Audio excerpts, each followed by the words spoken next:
Coming up on First at 4, a local fire caused by something most of us carry with us every day, the warning from the Hazard Fire Department. Plus, people who test positive for COVID-19 no longer need to isolate from others for at least 5 days. We'll tell you more about the new COVID guidance. Plus, spotty rain chances will stick around for this evening. Your forecast on the way as Mountain News First at 4 starts now. Dedicated to Eastern and Southern Kentucky, this is WYMT Mountain News First at 4.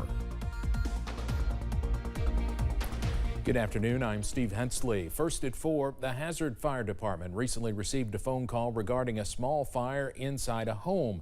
As WYMT's Olivia Calfee tells us, it was a call they do not normally see, but the fire chief says it is not unheard of.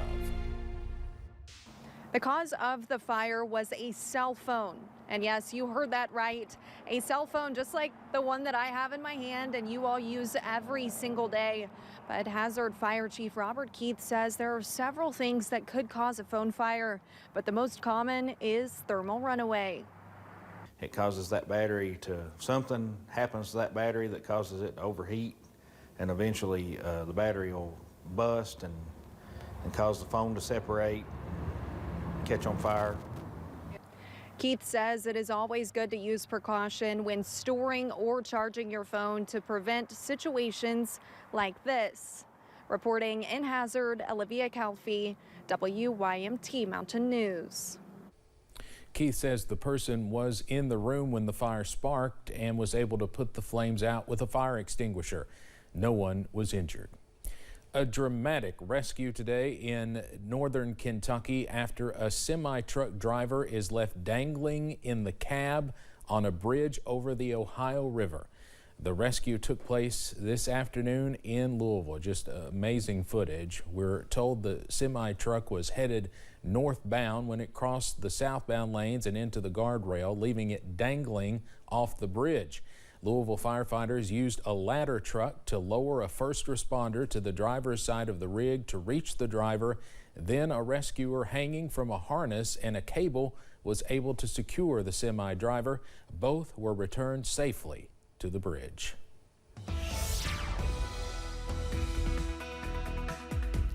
Well, we are tracking some gross weather as we close out your work week on Friday as off and on showers continue. Also tracking some cloudy conditions and some cool weather. Let's take a live look from First Alert Pinpoint Doppler, and you can see some more spotty showers this afternoon. Zooming into the Mountain Parkway for Estill County into Powell County, also pushing into Wolfe County, and some more light showers in Menifee, Morgan into Rowan, also Elliott counties at this hour. And same story in the Big Sandy Valley. Some more light showers from Lawrence County close to Louisa, pushing into Martin, also Wayne counties at this hour. Here is a live look from Lawrence County, courtesy of the Kentucky Mesonet. You can see some ugly weather over in the Big Sandy Valley as we have some raindrops on the camera lens, also some cloudy conditions and some cool weather as well. Most of us right now in the middle to lower 40s, up to 44 in Pikeville, 42 in Jackson, and 39 degrees over in Irvin at this hour. And we stay unsettled at times as we go into this evening, so be sure to have that First Alert weather app as more showers are possible. Not going to rain 24/7 this evening, but off and on showers are likely, and lows in the middle to lower 40s as you wake up and start the weekend, but some 70s are likely by Sunday and Monday. Those details on the way in just a few minutes. Steve?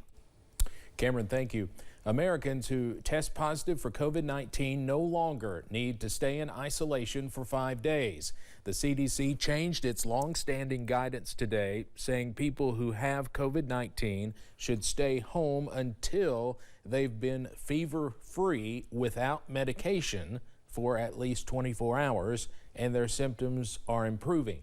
Agency experts say it's then fine to resume regular activities, but they recommend taking additional precautions for the next 5 days, like improving ventilation, masking, and limiting close contact with others.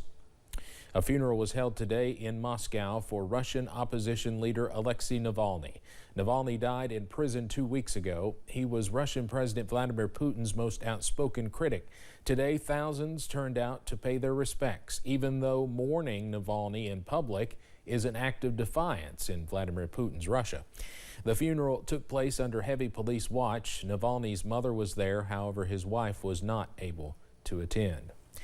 An upstate New York man received the maximum sentence of 25 years in prison today for the shooting death of a young woman who was in a vehicle that just mistakenly drove onto his property.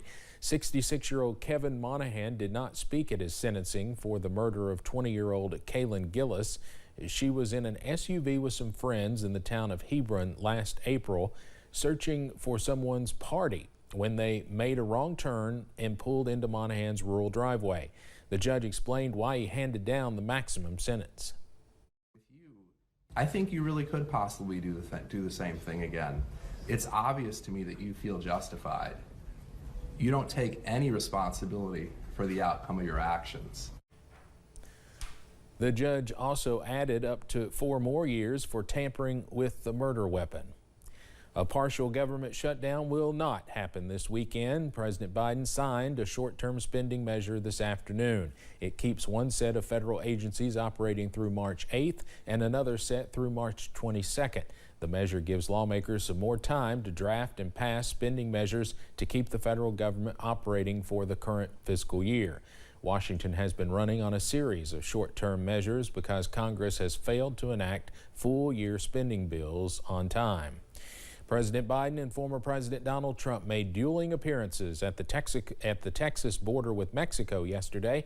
President Biden was in Brownsville, where he urged Trump to join him in pressing House Republicans to help pass the Senate's bipartisan security bill. 325 miles away, Trump was in Eagle Pass, where he lashed out at President Biden, Democrats, and migrants. Alabama lawmakers have passed bills that they say give protections to clinics that provide in vitro fertilization services. The move follows the state Supreme Court ruling that gives embryos the same rights as children. A final bill is expected to head to the governor's desk next week for her signature. Coming up on First at 4, conservationists are taking a controversial step when it comes to saving Arctic foxes.